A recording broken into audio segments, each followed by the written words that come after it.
Welcome to RM biology. আরো একটি নতুন এসএমএফডব্লিউবি প্রিপারেশন ভিডিওতে তোমাদের স্বাগত।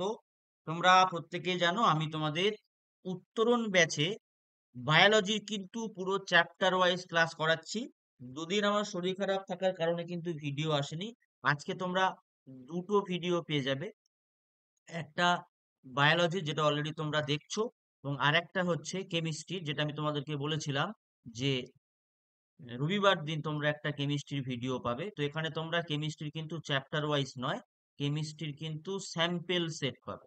ঠিক আছে, তো চলো শুরু করা যাক। আজকে ক্লাস 12 এর সব থেকে ইম্পর্টেন্ট পার্টটা আমরা করব, যেখান থেকে কিন্তু তিনটে প্রশ্ন তোমরা আশা করতেই পারো, principal of inheritance and variation থেকে। চলো শুরু করা যাক। প্রথম প্রশ্ন বলা হচ্ছে, নিচের কোন পরীক্ষার ফলাফল থেকে জীবের হেটেরোজাইগোসিটি নির্ধারণ করা যায়? অর্থাৎ দেখো, এটা একটা পরীক্ষা। নির্ধারণ করা মানে কি? টেস্ট করতে বলা হচ্ছে তোমাকে। তো যদি টেস্ট করতে বলা হয় তাহলে কি হবে? টেস্ট ক্রস হবে। টেস্ট ক্রস দেখো অপশন সি। এরপর A A B B C C, যার মধ্যে capital A capital A, capital B capital B, capital C small C, এরকম যদি জীব থাকে এখান থেকে কত প্রকার গ্যামেট সৃষ্টি হবে? এর একটা ফর্মুলা আছে। এর একটা ফর্মুলা বলতে পারো বা ট্রিক্সও বলতে পারো, যেটা দিয়ে খুব সহজে তুমি কিন্তু বের করে নিতে পারবে। সেটা হচ্ছে 2 to the power n, যেখানে n equal to number of heterozygous. এটা একটু আগেই হেটারোজাইগাস আমরা করলাম, নম্বর অফ হেটারোজাইগাস। তো হেটারোজাইগাস মানে কি? হেটারোজাইগাস মানে হচ্ছে একটা বড় হতে হবে, একটা ছোট হতে হবে, একটা বড় একটা ছোট। তো দেখো, এখানে একটাই মাত্র হেটারোজাইগাস আছে, তাহলে সেখানে আমি কি করে দেবো? এখানে আমি কি লিখতে পারি? 2 to the power 1 লিখতে পারি, এন এর মান 1। তাহলে কি হবে? 2। দেখো অপশন বি তে আছে। এরপর সন্ধ্যামালতী উদ্ভিদে বিশুদ্ধ লাল ফুলের সঙ্গে বিশুদ্ধ সাদা ফুলের সংকরায়ন ঘটালে F1 জনুতে উৎপন্ন উদ্ভিদের ফুলগুলো হবে। তাহলে হচ্ছে বিশুদ্ধ সাদা আর বিশুদ্ধ লাল। যদি আমরা আর আর এবং এই আর ছোট আর ব্যবহার করি, এক্ষেত্রে আমরা গ্যামেট পাচ্ছি এটা, এক্ষেত্রে আমরা গ্যামেট পাচ্ছি এটা। তো দুটো যদি নিষেক হয় তাহলে আমরা কি পাচ্ছি? গোলাপি। তাহলে F1 যে জনুটা হয় সেখানে সবকিছু সমস্ত ফুলই কি হয়? গোলাপি হয়। তাহলে অপশন ডি। এরপর এক সংকর জননে F2 জনুতে ফিনোটাইপিক অনুপাত কি হয়? উত্তর কিন্তু হবে 3:1। এই রেশিও গুলো কিন্তু বেশ গুরুত্বপূর্ণ, এই যে রেশিও গুলো বেশ বেশ গুরুত্বপূর্ণ। এরপর একটি বিশুদ্ধ লম্বা মটর গাছের সঙ্গে বিশুদ্ধ খর্ব মটর গাছের সংকরায়ন ঘটালে F1 জনিতে উৎপন্ন সমস্ত গাছ লম্বা বৈশিষ্ট্য যুক্ত হয়। এর কারণ হলো বিশুদ্ধ লম্বা বৈশিষ্ট্যটা হলো প্রকট বৈশিষ্ট্য। ঠিক আছে। এরপর এক সংকর জননে টেস্ট ক্রসের অনুপাত, এক সংকর জননে টেস্ট ক্রসের অনুপাত কিন্তু 1:1। তারপরে নিচের কোনটি টেস্ট ক্রস? দেখো, টেস্ট ক্রস কারা হবে? অপত্য যে জনু তৈরি হয়, অর্থাৎ হেটেরোজাইগাস কিনা পরীক্ষা করার জন্য তার সাথে কিন্তু জনিত্রের জনুর প্রচ্ছন্ন বৈশিষ্ট্যকে ক্রস করাতে হয়। দেখো অপশন ডি তে আছে। আর মাল্টিপল অ্যালিল নিয়ন্ত্রিত উত্তরাধিকার কোনটি? রক্তের শ্রেণী। রক্তের শ্রেণী কিন্তু মাল্টিপল অ্যালিল হিসাবে শো করে, কারণ কতগুলো অ্যালিল দেখো, আই এ, আই বি এবং আইও, এই তিনটে অ্যালিল থাকে। নিচের কোন তথ্যটি মেন্ডেল বাদকে সমর্থন করে না? তো ঘুরিয়ে কি বলা হচ্ছে? মেন্ডেলের ব্যতিক্রম। মেন্ডেলের ব্যতিক্রম তোমাকে জিজ্ঞাসা করেছে। তো মেন্ডেলের ব্যতিক্রম এখানে কোনটা? লিঙ্কেজ।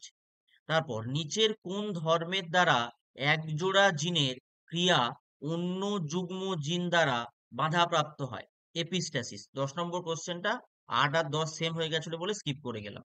তারপর হচ্ছে এখানে একটা দেখো ক্রস বা সংকরায়ন দেয়া আছে। তো F2 জনুতে উৎপন্ন এই একটা জিনোটাইপ, এই একটা জিনোটাইপ, এই একটা জিনোটাইপ, এই একটা জিনোটাইপ, এর অনুপাত কত হবে কিন্তু জিজ্ঞাসা করা হয়েছে।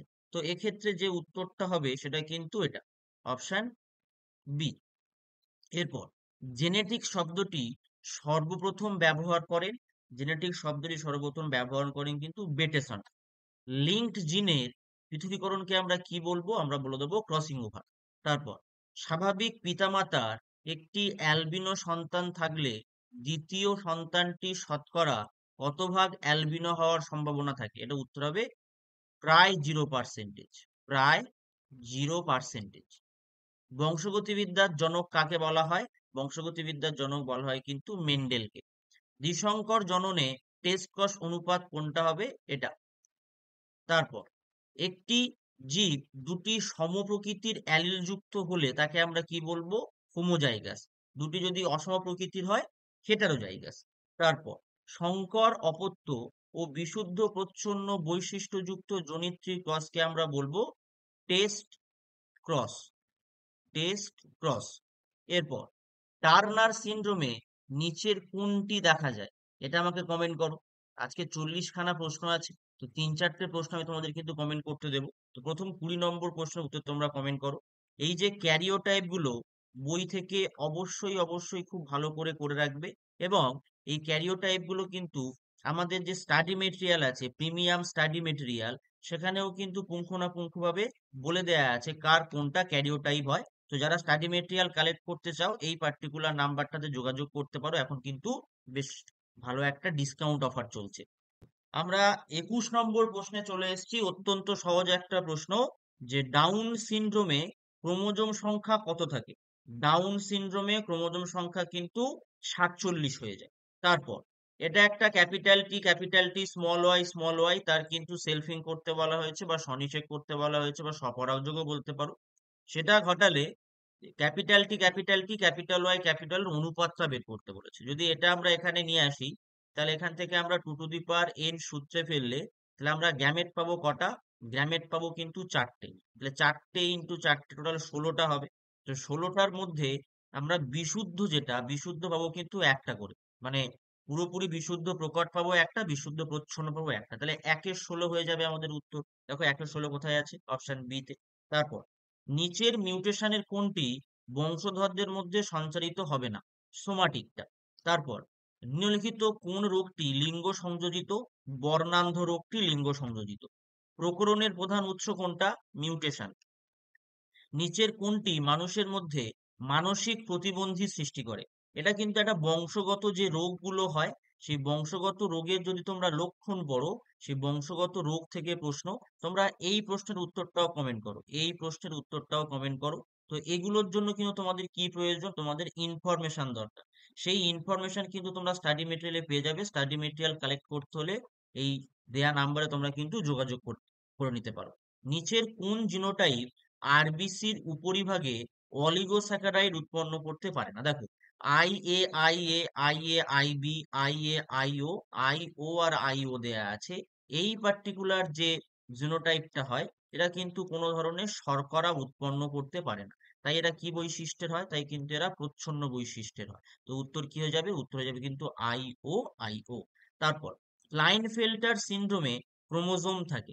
তো ক্লাইনফেল্টার সিনড্রোমে কতগুলো ক্রোমোজোম থাকে? এটা উত্তর হয়ে যাবে তোমাদের অপশন সি। উত্তর হবে কিন্তু অপশন সি, অর্থাৎ 45+XY। তারপর নিম্নলিখিত কোনটিকে মনোজমি বলা হয়? নিম্নলিখিত কোনটিকে মনোজমি বলা হয়? Option D. প্লিওট্রপিক প্রভাব দেখা যায় কোথায়? প্লিওট্রপিক প্রভাব আমরা কোথায় দেখতে পাবো? প্লিওট্রপিক প্রভাব আমরা দেখতে পাবো কিন্তু সিকেল সেল অ্যানিমিয়াতে। এরপর দেখো এখানে 4টে এক্স আছে, তো সেক্ষেত্রে বারবডির সংখ্যা জিজ্ঞাসা করেছে। এই বারবডিটা এটা আবিষ্কার করেছিল কিন্তু বিজ্ঞানী মুরে বার। ঠিক আছে, তো তার নাম অনুসারে এটাকে বারবডি বলা হয়। তো বেসিক্যালি মহিলাদের দুটো এক্স থাকে এবং পুরুষদের ক্ষেত্রে একটা এক্স থাকে। এটা একটা, দেখো এই যে বিভেদটা তৈরি হয়, সেই বিভেদটা কাটানোর জন্য এই দুটো এক্স এর মধ্যে যে কোনো একটা এক্স কিন্তু নিষ্ক্রিয় অবস্থায় থাকে। যেটা নিষ্ক্রিয় অবস্থায় থাকবে সেটাকেই আমরা কি বলবো? বারবডি। তাহলে এখানে একটা এক্স সক্রিয়, বাকি 3টে এক্স কিন্তু নিষ্ক্রিয়। তাহলে নিষ্ক্রিয় অবস্থায় থাকা এক্স কে আমরা কি বলে দিচ্ছি? বারবডি, মহিলাদের শরীরে। তাহলে উত্তর কি হয়ে যাবে? উত্তর হয়ে যাবে কিন্তু অপশন সি। এরপর সুপ্রজনন বিদ্যায় সব থেকে বেশি ব্যবহৃত জীবটি হলো ফল মাছি, যেটাকে ড্রসোফিলা নামে আমরা খুব বেশি চিনি। ড্রসোফিলা মেলানোগাস্টার বলা হয়। এই ড্রসোফিলাকে কিন্তু সিন্ড্রেলা অফ জেনেটিক্সও বলা হয়। সিন্ড্রেলা অফ জেনেটিক্সও কিন্তু বলা হয়, সিন্ড্রেলা অফ জেনেটিক্স বলা হয়। ঠিক আছে, এরপর নিচের কোন রোগটির অপর নাম খ্রিস্টমাস রোগ? Haemophilia B. এরপর দ্বিসংকর জননে F2 জনুতে জিনোটাইপের সংখ্যা, F2 জনুতে জিনোটাইপের সংখ্যা কিন্তু অপশন বি। এরপর মেন্ডেল নির্বাচিত মটর গাছের পরীক্ষায় সাতজোড়া যে প্রলক্ষণ বা সাতজোড়া বৈশিষ্ট্য, এর মধ্যে বর্ণভিত্তিক কতগুলো, মানে কালার ভিত্তিক কতগুলো? উত্তর যাবে কিন্তু তিনটে, মানে অপশন ডি। নিম্নোক্ত কোনটি যৌন ক্রোমোজোম এক্স অথবা ওয়াই এর সঙ্গে সম্পর্কিত নয়? এই প্রশ্নের উত্তরটা আমাকে কমেন্ট করে, আমি তোমাদেরকে বললাম যে আমি তোমাদেরকে দু তিনটে প্রশ্ন কিন্তু করতে দেব। দেখো, তারপর হিমোফিলিয়ার প্রসঙ্গে কোন মন্তব্যটি সঠিক নয়? এটি এক প্রকার প্রকট জিনগত রোগ, এটা কিন্তু প্রকট হয় না, প্রচ্ছন্ন রোগ হয়। তারপর একটি একসংকর জননে F2 জনুতে জিনোটাইপিক অনুপাত ফিনোটাইপিক অনুপাত কিন্তু সমান, তাহলে এই ঘটনাটার কারণ কি তোমাকে বলতে বলেছে? অসম্পূর্ণ প্রকটতা। কোন প্রলক্ষণটি একটি সংকর জীবের মধ্যে দেখা যায়, অর্থাৎ প্রকট বৈশিষ্ট্য দেখা যায়? আজকের লাস্ট প্রশ্ন, লিঙ্গ নির্ধারণ প্রসঙ্গে কোনটি সঠিক? উত্তরটা কি হয়ে যাবে? উত্তরটা যাবে কিন্তু অপশন বি। দেখো, এই যে 40টা প্রশ্ন তোমরা পেলে, টেকনিক্যালি 39টা, একটা প্রশ্ন কিন্তু রিপিট হয়ে গেছিল। এই 39টা প্রশ্ন থেকে এই চ্যাপ্টার থেকে যে তিনটে প্রশ্ন, ম্যাক্সিমাম তিনটে প্রশ্ন হতে পারে, মিনিমাম কিন্তু দুটো প্রশ্ন, সেই প্রশ্নগুলো কিন্তু পেয়ে যাবে। এছাড়াও এই চ্যাপ্টারের যদি বেশি ইনফরমেশন তোমাদের প্রয়োজন হয়, অবশ্যই করে কিন্তু একবার স্টাডি মেটেরিয়ালের ডেমো দেখতে পারো আমাদের নাম্বারে যোগাযোগ করে। ডেমো দেখে যদি তোমার পছন্দ হয় স্টাডি মেটেরিয়াল, তবে তুমি কালেক্ট করতে পারো। এবং সেখানে কিন্তু একটা ভালো ডিসকাউন্ট চলছে 9 তারিখ পর্যন্ত, কিন্তু আজকের পর্যন্তই ডিসকাউন্টটা কিন্তু শেষ হবে। এবং তোমরা এই ডিসকাউন্টটার লাভ ওঠানোর জন্য অবশ্যই অবশ্যই কিন্তু যোগাযোগ করো। আজকের বলছি, আমি ভুল বললাম, 9 তারিখ মানে কালকে পর্যন্ত এই ডিসকাউন্টটা চলবে। আজকে 8 তারিখ, কালকে পর্যন্ত এই ডিসকাউন্টটা চলবে। ঠিক আছে, এই ডিসকাউন্টটা লাভ ওঠানোর জন্য অবশ্যই কিন্তু এই নাম্বারটাতে যোগাযোগ করে নাও। আজকের ভিডিওটি এই পর্যন্ত। চ্যানেল নতুন, চ্যানেল সাবস্ক্রাইব করো। পরবর্তী ভিডিও কিন্তু একটা কেমিস্ট্রি স্যাম্পল আসতে চলেছে সন্ধ্যাবেলা 8টা সাড়ে 8টার দিকে। তো আজকের ভিডিওটি এই পর্যন্ত।